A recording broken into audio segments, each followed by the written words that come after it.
Blog Talk Radio. Welcome to the Institute for Personal Development, Kriya Yoga Ashram, where total consciousness is the new frontier. Kriya Yoga is union of the individual with the divine. Join us as we explore the practices to initiate this process. Good morning. Welcome to the Voice of Yoga. Let's talk consciousness. I am your hostess, Lisa Winton, and with me is Kenny Toy, also known as Swami Jayananda, founder of the Institute for Personal Development, located here in Hampton, New Hampshire. Good morning, Swami. Thank you for being here today. How are you? Good morning. I'm doing pretty good today. How about you? Well, I'm doing pretty good today. Thanks for asking. And we want to thank you, listeners, for tuning in. Today in the Voice of Yoga, we will talk about the full moon on October 24th, 2018 at 12:46 p.m. Eastern Time in Taurus with a conjunction to Uranus. This full moon is the delivery day to the new moon on October 8th, 2018 at 15 degrees Libra. What began on this day is now in full visibility. In this show, we will discuss the practice of using what surrounds us to mirror what we are holding in consciousness.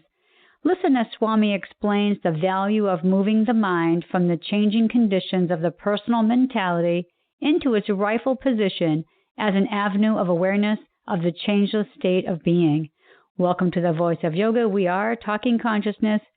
Join the Kriya Yoga Spiritual Advance. Get the light in your soul and penetrate the limits of sensual perception. So, Swami, let's talk a little bit about the full moon and the new moon, and what is it that we're supposed to learn from both of those? Well, what the new moon promises, the full moon delivers. So it's really kind of an ongoing cycle. Reality is not stagnant, that everything is in constant movement, and it's all about creating, sustaining, and dissolving that's going on, especially in the appearance of the outer world. So what is the connection that we should really be paying attention to with the full moon in Taurus? The key phrase for Taurus is I have.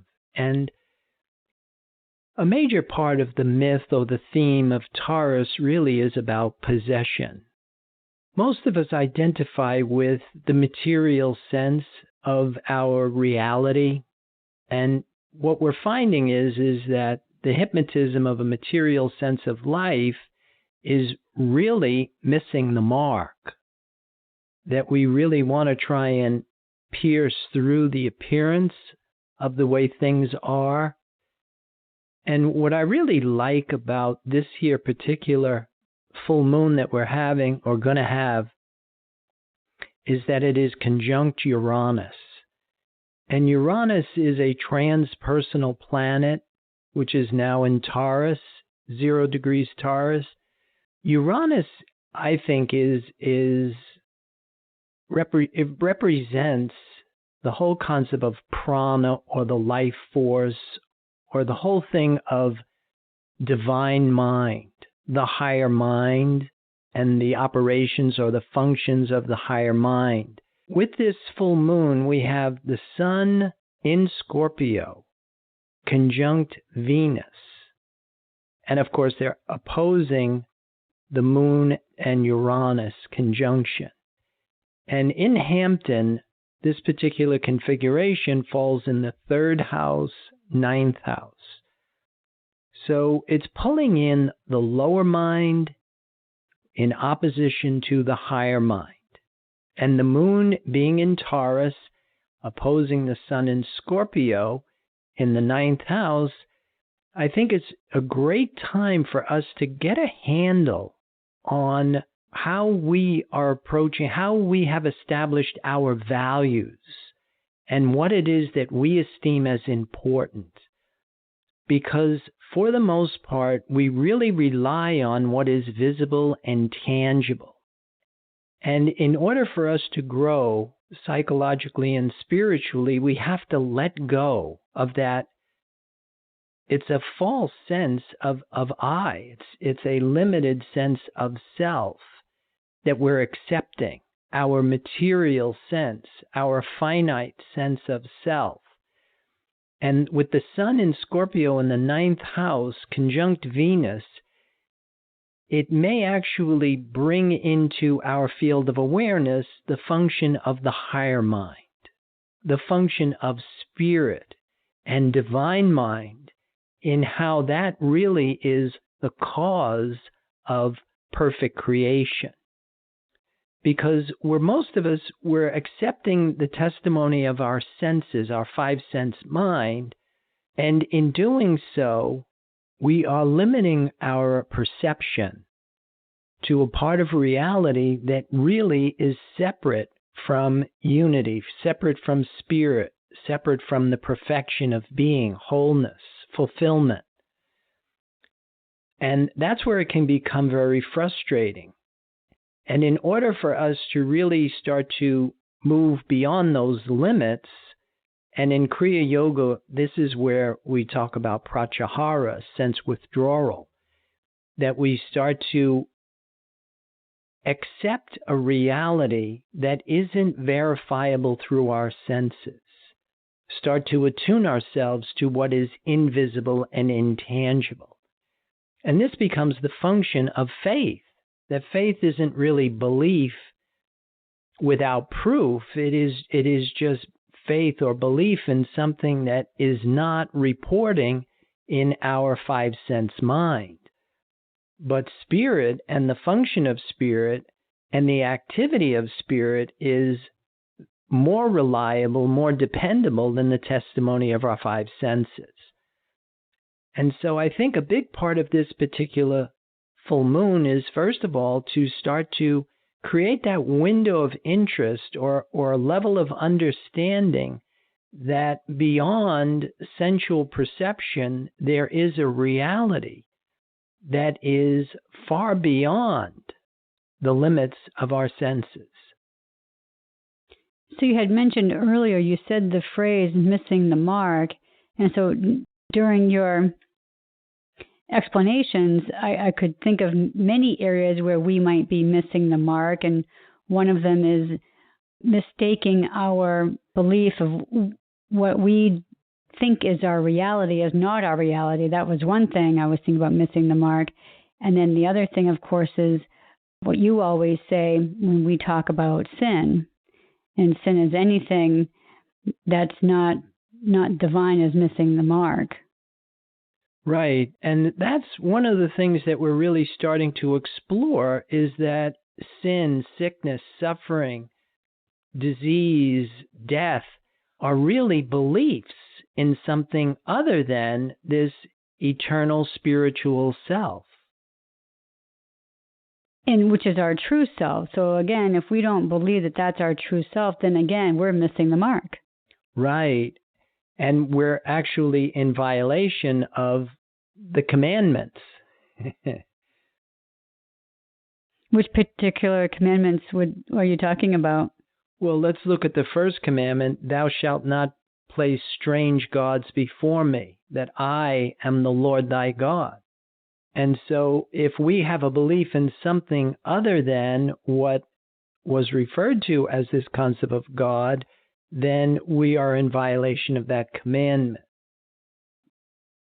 And, you can start to drill down with each and every one of them, because it really puts the responsibility on the individual to be able to educate themselves and separate from what is finite and provisional, and to rejoin or connect themselves with something that is invisible and intangible, but not with senseless optimism, but with the expectation that it will reveal one's identity as an eternal spiritual being. Mm.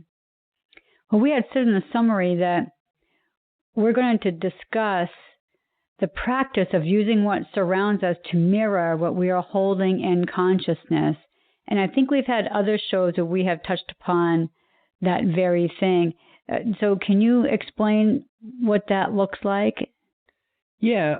Well, one of the things that we're looking at here is we're looking at a natal chart. We're looking at an astrology chart, because in the outermost regions of our awareness is the zodiac and the stars and the planets. And so the movement of these celestial bodies have always been portrayed as the dream of the Creator. And then, of course, you can also look at what's going on in your everyday life.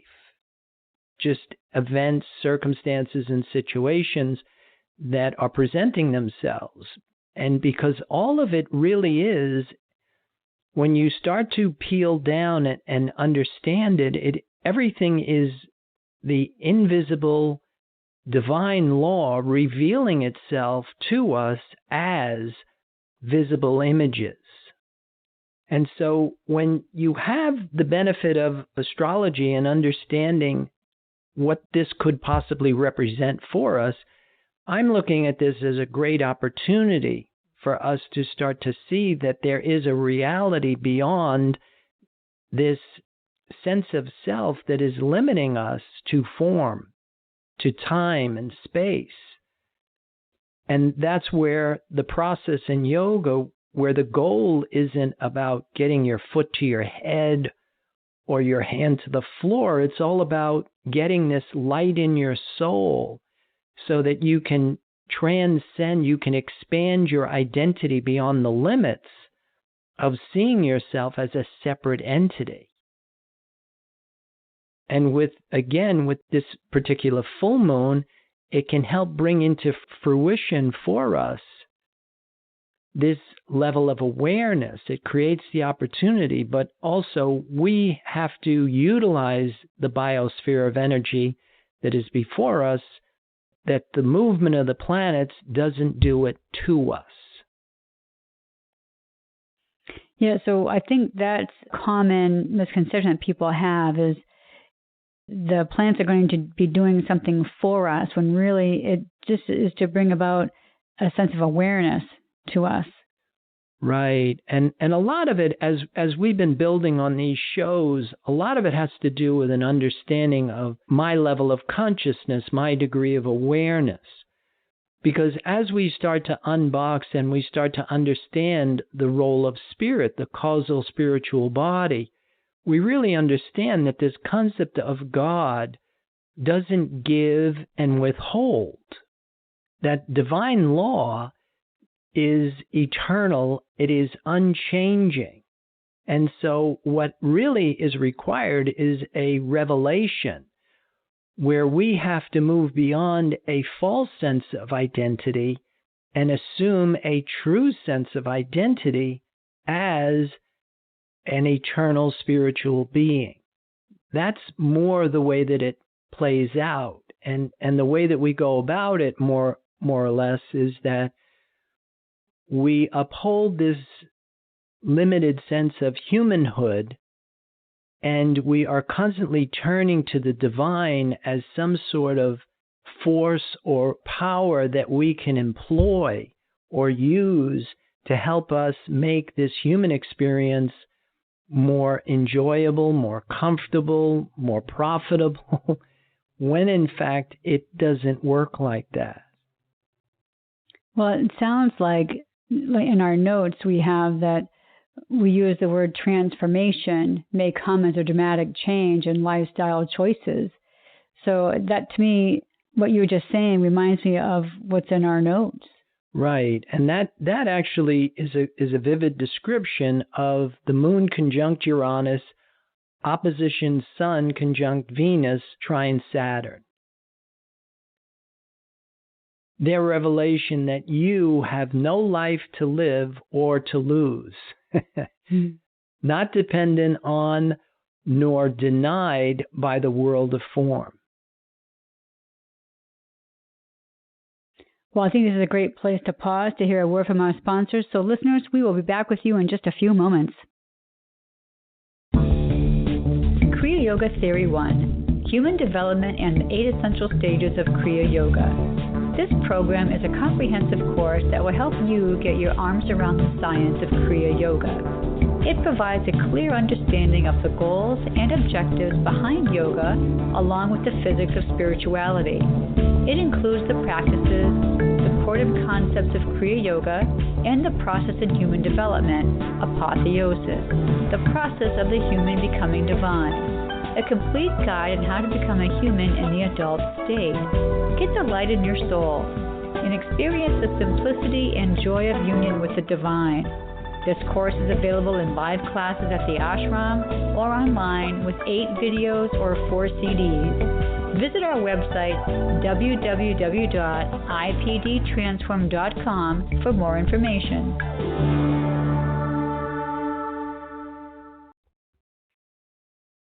Welcome back. For those of you just joining us, you're listening to the Voice of Yoga, and we are talking consciousness. So, Swami, early in the show, you were talking about transpersonal planets, and I'm thinking myself and maybe our listeners would like to hear a little bit more information about that. Yeah, see, up to Saturn, we can see the planets. They can be seen with the naked eye. And so they really represent established in perception, our 5 senses. But beyond Saturn, Uranus, Neptune, and Pluto, they cannot be seen. So now we're getting into insights into the invisible, intangible. And a lot of spiritual disciplines and methods, and especially in Kriya Yoga, the whole thing of the application of silence is often used. And in standing in the silence, because the silence that we're talking about is transpersonal. It's not just quieting the 5 senses, but it is bringing into our field of awareness our true nature, our true being, which is spirit, invisible, intangible. It has no vibration or frequency. And of course, as we start to identify with the I am, the one I am, the hypnotism of a material sense of life becomes the only sin, a self apart from invisible, intangible, or the one. Moving from lower mind or the third house mentality or rational thinking into the 9th house, higher mind, is we're moving from the visible and the tangible, we're moving into the realms of the absolute, the part of reality that is whole, complete. It is beyond sensual awareness. And in the framework of this process of growth and development, we start to change our understanding, but we also start to cultivate spiritual sense. Because the 5 sense mind works on duality. We've talked about this in a number of shows, that in order for something to appear, it has to split from unity. It has to split from the unified state. It appears in half and leaves behind a complementary, unmanifested other part. And so now you have the visible and tangible, you have the invisible, tangible, and then also we have the absolute. And the absolute is invisible and intangible because it is whole, because it is complete. Only we are working with a process of what we call thinking, which is our ability to form thoughts and opinions, but it's really of our own ignorance because it is a belief in duality. It is an acceptance of a reality that is apart from unity.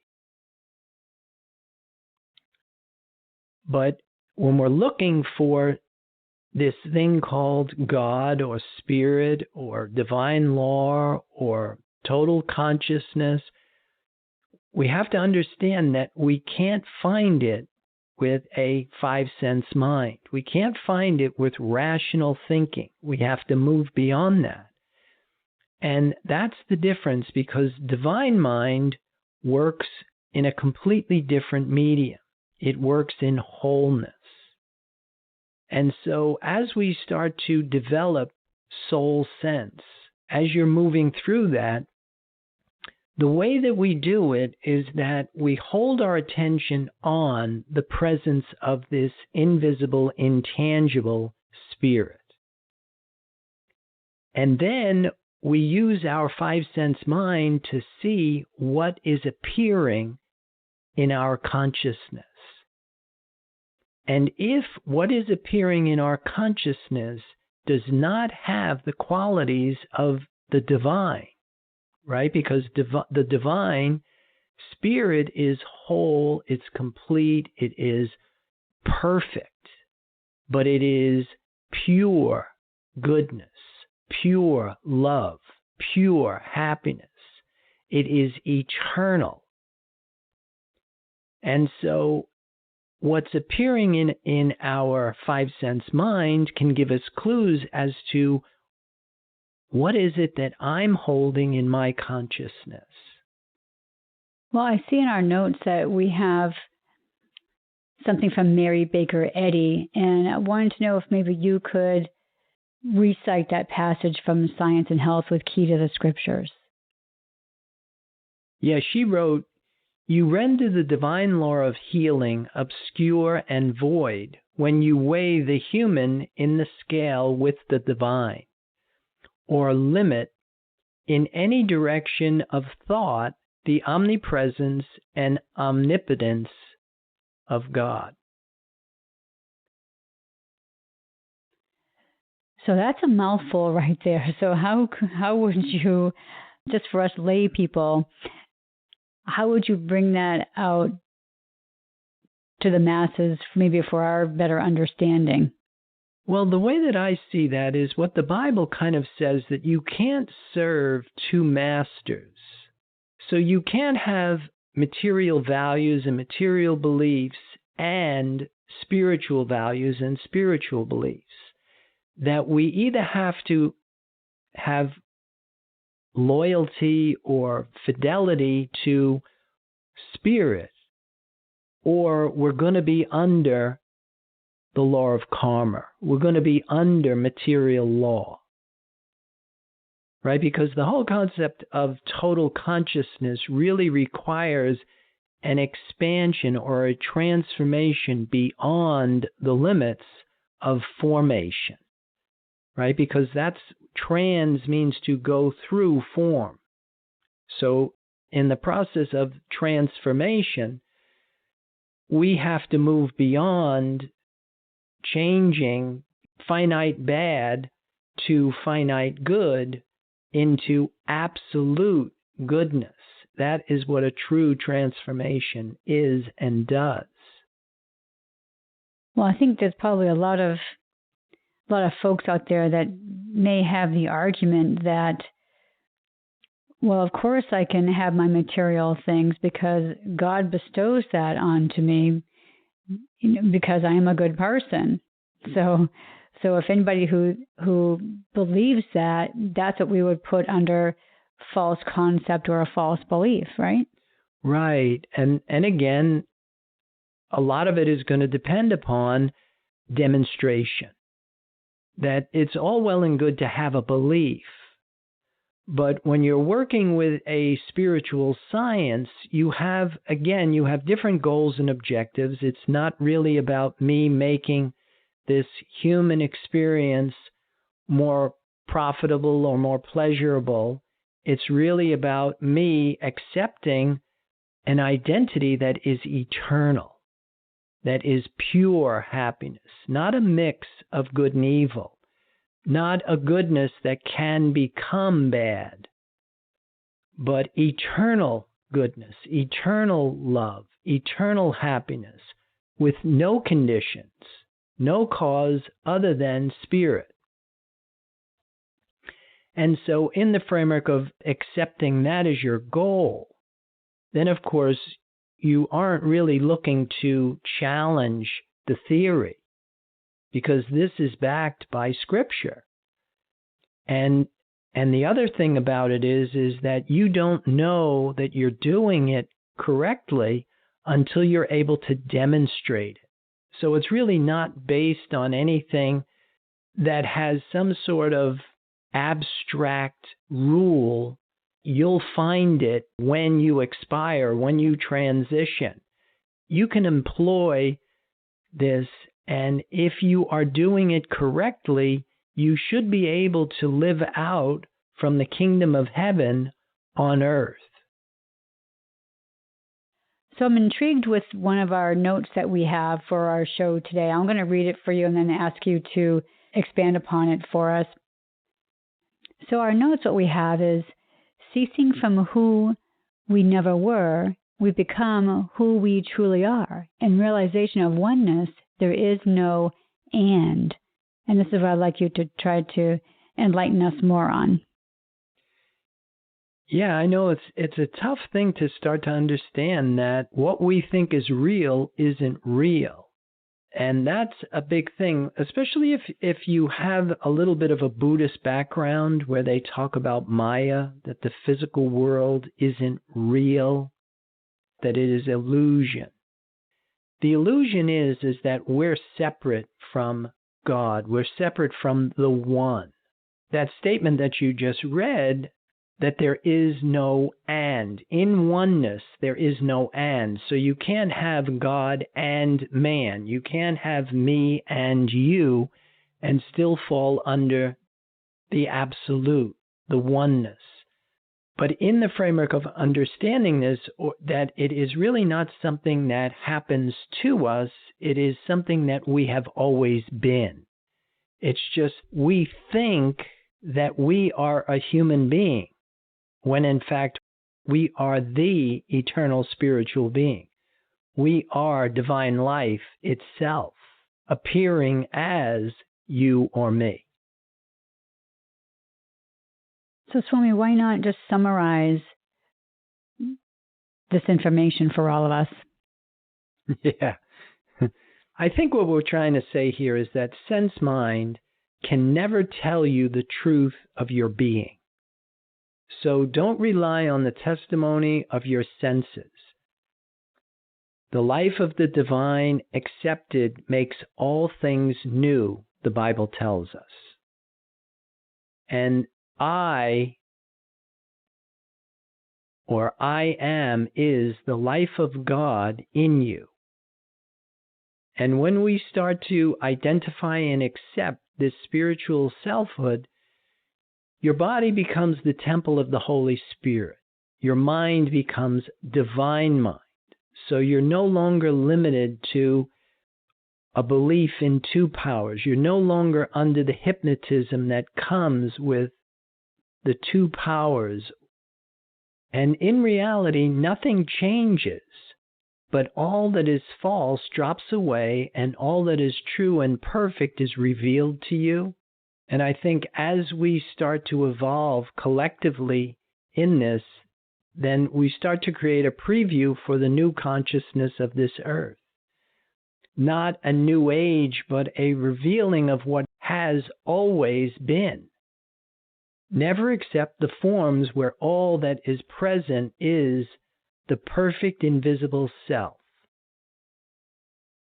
And eventually we'll see what we call tomorrow is merely our sense of that which God already is. And acknowledging the use of astrology, we're graduating from personal to impersonal or transpersonal identity. We have Uranus as the light of the world that passes through opaque objects, the light of truth. Neptune is the dissolving force translating everything back into spirit or undoing separation and returning to unity. And finally, Pluto is the power of transformation, making everything new and complete. Well, I think that's a great place to wrap up today's show. So listeners, I invite you listeners out there to visit our website. You can follow us on Pinterest and Twitter, and of course on Facebook. We also have a Wednesday night Facebook Live episode we do at 5 o'clock, so I invite you to view that. And be sure to visit their website, www.ipdtransform.com. Once you're there, you'll see these shows listed as well as some others there that you can click on for your continued learning experiences. So, Swami, do you have any other final thoughts or comments about today's discussion? Well, I would like to encourage everybody to take advantage of this full moon coming up and to start to unlock their hidden potential. And with that, I'll wish everybody a good day. Namaste. And thank you for listening to our program, The Voice of Yoga. This is Lisa Winton, along with Swami Jayananda. We'll be signing off. Have a wonderful Kriya Yoga kind of day. Namaste.